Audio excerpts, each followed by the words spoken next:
પાઠ નંબર 17 શકુંતલા પ્રત્યાખ્યાનમ એટલે કે શકુંતલાનો અસ્વીકાર।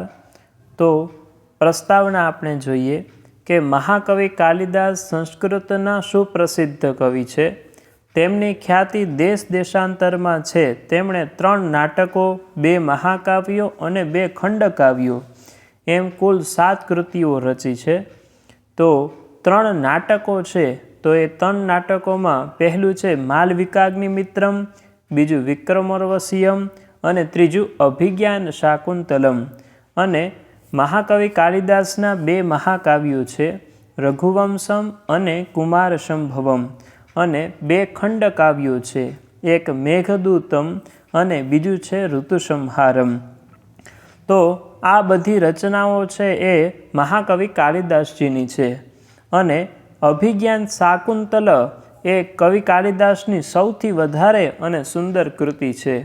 તો શકુંતલા પ્રત્યાખ્યાનમ તો એ અભિજ્ઞાન શાકુંતલના 5મા અંકમાંથી લેવામાં આવેલો છે। અને ચોથા અંકમાં શકુંતલાને કણવના આશ્રમમાંથી એમના પતિના ઘરે વિદાય કરવામાં આવે છે।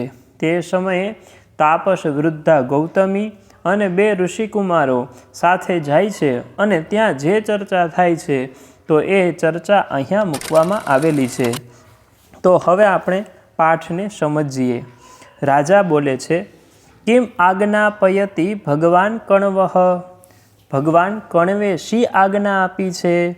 ત્યારે શાર્ગરવ એ કહે છે કે યન્મિથઃ સમયાદ ઇમામ મદિયામ દુહિતરમ ભવાન ઉપાયંસ્ત તન્મયા પ્રીતિમતા યુવયોઃ અનુજ્ઞાતમ।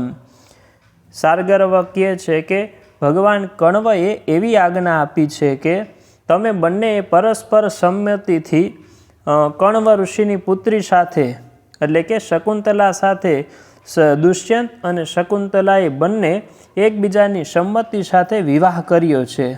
તેથી હવે કણવ ઋષિ છે એમની સાથે સંમત થયા છે, અને કહે છે કે તદિદાનીમ આપન્ન સત્વા ઇયમ પ્રતિગૃહ્યતામ સહધર્મચરણાય ઇતિ, એટલે કે તમે હવે આ ગર્ભવતીનો સહધર્માચરણ માટે સ્વીકાર કરો। શાર્ગરવ છે એ ભગવાન કણવ ઋષિ છે એમનો સંદેશ દુષ્યંત રાજાને કહે છે કે તમે અને શકુંતલાએ બંનેને પોતપોતાની સંમતિથી તમે વિવાહ કર્યા છે, ગાંધર્વ વિવાહ કર્યા છે। મિત્રો, વિવાહના 8 પ્રકારો છે, એમાંનો એક પ્રકાર છે ગાંધર્વ વિવાહ। તો એ ગાંધર્વ વિવાહ કરેલા છે, અને અત્યારે શકુંતલા છે આપન્ન સત્વા એટલે કે ગર્ભવતી છે, તેથી હવે તમે તેમનો સ્વીકાર કરો। એ જ સમયે ગૌતમી કહે છે આર્ય કિમપી વક્તુ કામા અસ્મિ, એટલે કે મારે પણ આર્ય કંઈક કહેવાની ઈચ્છા છે। ન મેં વચનાવસરોસ્તિ, એટલે કે અત્યારે કહેવાનો અવસર નથી, પણ કેમ કે એમ કરી અને કહે છે કે નાપેક્ષિતો ગુરુજનો નયા ત્વયા પૃષ્ટો ન બંધુજનઃ એકૈકસ્મિન્નેવ ચરિતે ભણામિ કિમ એકૈકમ। ગૌતમી કહે છે કે આણે એટલે કે શકુંતલાએ પણ વડીલોની અપેક્ષા ન રાખી, અને હે દુષ્યંત રાજા, તમે પણ સગા વહાલાને પૂછ્યું નથી। હવે તમારા પરસ્પરના આચરણમાં કોઈ બીજો શું બોલે? એટલે કે તમે બંનેએ છે વિવાહ કર્યા ત્યારે કોઈને તમે પૂછ્યું નથી, તો હવે તમારા આચરણમાં બીજું કોણ બોલી શકે? એવું ગૌતમી કહે છે। ત્યારે શકુંતલા આત્મગતમ એટલે કે મનમાં બોલે છે કિમનું ખલુ આર્યપુત્રો ભણતી। શકુંતલા મનમાં વિચારે છે કે આર્યપુત્ર શું બોલશે? ત્યારે રાજા બોલે છે કિમ ઇદમ ઉપન્યસ્તમ। દુષ્યંત રાજા કહે છે કે આ બધું શું માંડ્યું છે? આ બધી શી વાત છે? શકુંતલા આત્મગતમ, શકુંતલા છે મનમાં બોલે છે પાવકઃ ખલુ વચનોપન્યાસઃ। મનમાં ને મનમાં શકુંતલા કહે છે ખરેખર અગ્નિ જેવા વેણ ઉચ્ચાર્યા। શાર્ગરવ કહે છે કથમ ઇદમ નામ, આ બધું શું છે એમ? ભવંતઃ એવ સુતરામ લોકવૃત્તાંત નિષ્ણાતાઃ, કે આપ તો લોક વ્યવહારના સારા જાણકાર છો અને તમે જ અમને કહો છો કે આ શું માંડ્યું છે. ત્યારે રાજા બોલે છે, કિમ અત્ર ભવતી મયા પરિણીત પૂર્વા, કે તો શું આ શ્રીમતી સાથે હું ભૂતકાળમાં પરણ્યો છું. ત્યારે શકુંતલા સવિષાદમ ખેદપૂર્વક મનમાં કે હે હૃદય સાંપ્રતમ તે આશંકા, કે હે હૃદય હે મન, હવે તારી જે શંકા હતી ને એ સાચી પડી. સાર્ગરવહ કહે છે, કિમ કૃત કાર્યદ્વેષો ધર્મમ પ્રતિ વિમુખતા કૃતાવજ્ઞા, શું પહેલાં જે કાર્ય કર્યું હતું તે હવે ગમતું નથી. શું ધર્મ પ્રત્યે વિમુખ થવું છે, માણ્યા પછી અવગણવું છે. એટલે કે તમે પહેલાં શકુંતલા સાથે વિવાહ કર્યા અને હવે પાછા તમે ધર્મથી વિમુખ થઈ જાઓ છો. તો રાજા કહે છે, કુતોયમ અસત્કલ્પના પ્રશ્ન, કે રાજા કહે છે કે તમે આ પાયા વિનાની કલ્પનાના પ્રશ્નો શા માટે પૂછો છો. ત્યારે સાર્ગરવહ કહે છે કે મૂર્છંતી અમી વિકારાહ પ્રાયેણ ઐશ્વર્ય મત્તેષુ, કે જેમની પાસે ધન સંપત્તિ હોય ને એવા લોકોમાં જ મનોવિકૃતિઓ માટે મોટા ભાગે જોવા મળે છે. રાજા કહે છે, વિશેષેણ અધિક્ષિપ્તોસ્મી, મારા ઉપર તમે વધારે પડતો આક્ષેપ કરો છો. ત્યારે આ બધી બાબતો છે એ ચાલતી હોય ત્યારે ગૌતમી એમ કહે છે કે શકુંતલા પાસે જઈ અને કહે છે, જાતે મુહૂર્તમ મા લજ્જસ્વ, કે ગૌતમી કહે છે, હે બેટી, હે દીકરી, થોડીક વાર તું લજવાઈશ નહીં, થોડીક વાર તું લજ્જા અનુભવજે નહીં, થોડીક વાર તું શરમ અનુભવજે નહીં. અપનેશ્યામી તાવત તે અવગુંઠનમ, કે તે જે ઘૂંઘટ છે તેને હું ત્યારે હટાવું છું. ને તતસ્ત્વામ ભરતા અભિજ્ઞાસ્યતિ, પછી તારો પતિ તને ઓળખશે. રાજા વિચારયન સ્થિત, વિચાર કરતો ઊભો રહે છે.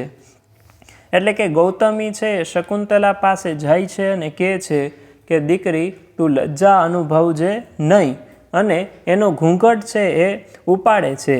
ત્યારે રાજા છે એ વિચાર કરતો ઊભો રહે છે. સાર્ગરવહ ભો રાજન કિમિતિ જોશમ આસ્યતે, કે હે રાજન, તમે મૌન શું કામ છો. ત્યારે રાજા કહે છે, ભો તપોધનાહ ચિંતયન નપી ન ખલુ સ્વીકરણમ અત્ર ભવત્યાહ સ્મરામી, કે હે તપસ્વીઓ, આ શ્રીમતીના સ્વીકારની વાત ખૂબ વિચારવા છતાં પણ મને યાદ આવતી નથી. રાજા છે એ વિચારે છે પણ એને શ્રાપના પ્રભાવના કારણે તેને શકુંતલાનું સ્મરણ થતું નથી. શકુંતલા અપવાર્ય, એક બાજુ વરીને આર્યસ્ય પરિણય એવ સંદેહ કુતા ઇદાની મે દૂર અધિરોહિણી આશા. શકુંતલા કહે છે કે આર્યને તો વિવાહની વાત પર જ શંકા છે, ત્યાં હવે મારી ઊંચી આશા રાખવી અવકાશમાં એ ક્યાંથી હોઈ શકે, તો મારે આવી આશા રાખવી ન જોઈએ. ત્યારે સારદ્વતઃ કહે છે કે જે બીજો ઋષિકુમાર હતો તે હવે અત્યારે પહેલી વખત બોલે છે કે શકુંતલે વક્તવ્યમ ઉક્તમ અસ્માભિહિ, કે શકુંતલા, અમારે જે કહેવાનું હતું તે અમે બધું કહ્યું. સોયમ અત્ર ભવાન એવમ આહ દીયતામ અસ્મૈ પ્રત્યય પ્રતિવચનમ, કે તું જ હવે એમને વિશ્વાસ બેસે તેવો જવાબ આપ. શકુંતલા અપવાર્ય એક બાજુ જોઈને કહે છે, ઇદમ અવસ્થાંતરમ ગતે તાદૃશે અનુરાગે કિમ વા સ્મારિતેન, કે એવા પ્રેમની આવી વિપરીત દશા થઈ અને એ યાદ દેવડાવી એનાથી શું લાભ. મોટેથી કહે છે, પૌરવ યુક્તમ નામ તે ઇમમ જનમ સમયપૂર્વમ પ્રતાર્ય સાંપ્રતમ ઈદૃક્ષૈ અક્ષરૈ પ્રત્યાખ્યાતુમ, કે હે પૌરવ, પહેલાં વાયદો કરીને હવે આવા વેણે અને ઝાકરો આપવો એ આપને માટે શું યોગ્ય છે. ત્યારે રાજા છે એ કાન ઢાંકી દઈને કર્ણો પીધાય, કાન ઢાંકીને કહે છે, શાંતમ પાપમ કિમ મામ પાતયિતુમ ઈહશે, અરે મને ધર્મ ભ્રષ્ટ કરવાની ઈચ્છા રાખશો. ત્યારે શકુંતલા કહે છે, ભવતુ યદ્યેવમ તદ અભિજ્ઞાનેન અનેન તવ આશંકામ અપનેસ્યામી. શકુંતલા કહે છે, ભલે જો તમે મને ઓળખી ન શકતા હોવ તો હું તમને ઓળખ ચિહ્ન છે એ બતાવીશ અને તમારી શંકા દૂર કરીશ. રાજા કહે છે, ઉદારહ કલ્પહ. હા, એ તારો સારો પ્રસ્તાવ છે. શકુંતલા મુદ્રાસ્થાનમ પરામૃશ્ય, કે જે વીંટી પહેરવાના સ્થાને સ્પર્શ કરે છે, આંગળીમાં સ્પર્શ કરે છે, ત્યારે જોઈ છે તો હા ધિક હાય હાય અંગુલિક શૂન્યામે અંગુલિહી, કે મારી આંગળીની વીંટી તો નથી. જ્યારે શકુંતલાએ આંગળીમાં જોયું તો એની છે આંગળીમાં વીંટી છે જોવા મળી નહીં. ઇતિ સવિષાદમ ગૌતમીમ અવેક્ષતે. અને આવી રીતે દુઃખી થઈ અને તેમની મા ગૌતમી છે તેમની સાથે એ જોઈ છે. ગૌતમી કહે છે, નૂનમ, મને એવું લાગે છે કે શક્ર અવતાર અભ્યંતરે સચિતીર્થ સલિલમ વંદમાનાયા પ્રભ્રષ્ટમ અંગુલિયકમ, કે જ્યારે તું શક્રાવતાર ઘાટે સચિતીર્થના જળને વંદન કરતા ચોક્કસ તારી વીંટી પડી ગઈ હશે. રાજા સસ્મિતમ હસે છે અને કહે છે કે ઇદમ તત્ પ્રત્યુત્પન્નમતી સ્ત્રીણમ, કે સ્ત્રીએ એટલે કે હાજર જવાબી, એમ જ કહે છે તે આ. રાજા છે એમને વિશ્વાસ નથી આવતો અને એમ કહે છે કે સ્ત્રીઓ પાસે હાજર જવાબ હોય છે, એટલે કે સ્ત્રી એટલે હાજર જવાબી, એવું રાજા બોલે છે. ત્યારે શકુંતલા કહે છે, અત્ર તાવદ વિધિના દર્શિતમ પ્રભુત્વમ. આમાં તો ભાગ્યે પોતાનું ચડિયાતાપણું બતાવ્યું. રાજા કહે છે, શ્રોતવ્યમ ઇદાનીમ સંવૃત્તમ. હવે સાંભળવા જેવું આવ્યું. ત્યારે શકુંતલા છે એ પાછું તેમને યાદ આપે માટે એક ઘટના કહે છે કે નનુ એકસ્મિન દિવસે નવમાલિકા મંડપે નલિની પત્રભાજનગતમ ઉદકમ તવ હસ્તે સન્નિહિતમ આસીત. શકુંતલા કહે છે કે એક દિવસ નવમાલિકા કુંજમાં આપ હાથમાં કમલપત્રના પડિયામાં પાણી લઈને બેઠા હતા. રાજા કહે છે, શૃણુ મહતાવદ. હા, હું સાંભળું છું. શકુંતલા કહે છે, તત્ક્ષણે સમે પુત્રકૃતકો દીર્ઘાપાંગો નામ મૃગપોતક ઉપસ્થિત, કે એ જ સમયે મેં પુત્ર માનેલું એવું દીર્ઘાપાંગ નામનું હરણ છે ત્યાં આવે છે. ત્વયાયમ તાવત પ્રથમમ પીબતું ઇતિ અનુકંપિના ઉપચ્છંદિત ઉદકેન. ત્યારે તમે એ પહેલાં પીએ એમ દયા લાવીને જળ બતાવી એને તમે બોલાવ્યું. એટલે કે મારો પુત્ર કરેલું છે એ હરણ હતું, તેનું નામ હતું દીર્ઘાપાંગ, તે પહેલાં પાણી પીએ એવા ભાવથી તમે તેને બોલાવ્યું. ન પુનઃ તે અપરિચયાત હસ્તાભ્યાસમ ઉપગત, પરંતુ એ હરણને તમારો પરિચય ન હોવાથી તે તમારા હાથ પાસેથી પાણી પીતો નથી, તમારા હાથમાં જે પાણી હતું એ પાણી પીતો નથી. પશ્ચાત તસ્મિન્નેવ મયા ગૃહીતે સલિલે અનેન કૃતઃ પ્રણય. પછી એ જ જળ મારા હાથમાં લીધું કે તરત જ તે પ્રેમથી પીધું. તદા ત્વમ ઇત્થમ પ્રહસિતઃ અસી સર્વઃ સગંધેષુ વિશ્વસતી દ્વૌ અપી આરણ્યકૌ ઇતિ.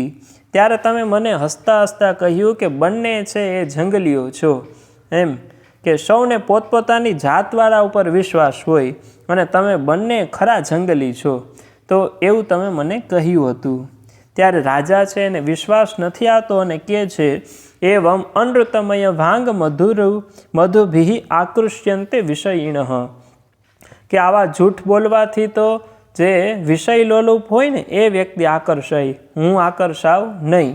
ગૌતમી કહે છે, મહાભાગ ન અર્હસી એવમ મંત્રયિતુમ, કે હે મહારાજ આ કેવું યોગ્ય નથી, કારણ કે તપોવન સંવર્ધિત અનભિજ્ઞ અયમ જન કૈતવસ્ય, કે જે તપોવન જંગલની અંદર તપોવનમાં જે વ્યક્તિ છે એ મોટા થયા હોય તેમાં ક્યારેય કપટ હોતું નથી. ત્યારે રાજા છે એ કહે છે, હે તાપસ વૃદ્ધે, હે ગૌતમી, હે તાપસ વૃદ્ધે, તમે સાંભળો. સ્ત્રીણામ અશિક્ષિત પટુત્વમાનિષુ સમદૃશ્યતે કિમુત યહ પ્રતિબોધવત્યઃ પ્રાગંતરિક્ષગમનાत् સ્વમપત્ય જાતમ અન્યૈ દ્વિજૈ પરભૃતઃ ખલુ પોષયંતી, કે શીખવ્યા વગર પણ જે માનવેતર સ્ત્રીઓમાં ચતુરાઈ દેખાય છે. એટલે કે માનવને મૂકી અને કોઈ પણ સ્ત્રી જાતિ છે તેમાં ચતુરાઈ તો હોય જ છે, અને બુદ્ધિસંપન્ન સ્ત્રીઓની તો વાત જ સી. જો જે માનવેતર છે એમાં પણ જો બુદ્ધિ હોય તો જે બુદ્ધિશાળી સ્ત્રીઓ હોય એની શું વાત કરવી છે. જો આકાશમાં ઉડતા પહેલાં કોકિલ છે, કોયલ છે, એ પોતાના ઈંડા છે બીજા પાસે છે, બીજા પક્ષીઓ તેમના ઈંડા છે એનું પોષણ કરે છે. તો આવી રીતે દુષ્યંત રાજા છે એ કહે છે. શકુંતલા છે રોષપૂર્વક ગુસ્સાથી કહે છે, અનાર્ય આત્મનઃ હૃદય અનુમાનેન પશ્યસી, કે પોતાના હૃદય પ્રમાણે સૌને નિહાળે છો. કહ ઇદાનીમ અન્યો ધર્મ કંચુક પ્રવેશિનઃ તૃણચ્છન્ન કુપોમસ્ય તવાનુકૃતિમ પ્રતિપત્સ્યતે, કહે છે કે ધર્મનો આંચડો પહેરનાર તણખલે ઢાંક્યા કૂવા જેવા તમારું અનુકરણ બીજો કોણ કરી શકે. રાજા કહે છે, હે ભદ્રે પ્રથિતમ દુષ્યંતસ્ય ચરિતમ, કે દુષ્યંતનું ચરિત છે જગ પ્રસિદ્ધ છે, પણ તથાપિ ઇદમ ન દૃશ્યતે, પણ આવું ક્યાંય જણાતું નથી. શકુંતલા સુષ્ઠુ તાવદ અત્ર સ્વચ્છંદચારિણી કૃતા અસ્મિ ઇતિ પટાંતેન મુખમ આવૃત્ય રોદિતી. ને શકુંતલા સારું એવું કહી અને અહીં મને મરજી મુજબ વર્તન કરનાર સ્વૈચ્છારિણી કરવામાં આવી છે એમ કહી ઘૂંઘટની અંદર પાલવમાં પોતાનું મોઢું ઢાંકી અને શકુંતલા રડે છે. અને છેલ્લે શકુંતલાનો આવી રીતે અસ્વીકાર છે એ કરવામાં આવ્યો. તો એટલું બાબતો આપણે આ પાઠની અંદરથી જોઈ. અસ્તુ. જય હિન્દ. ભારત માતા કી જય.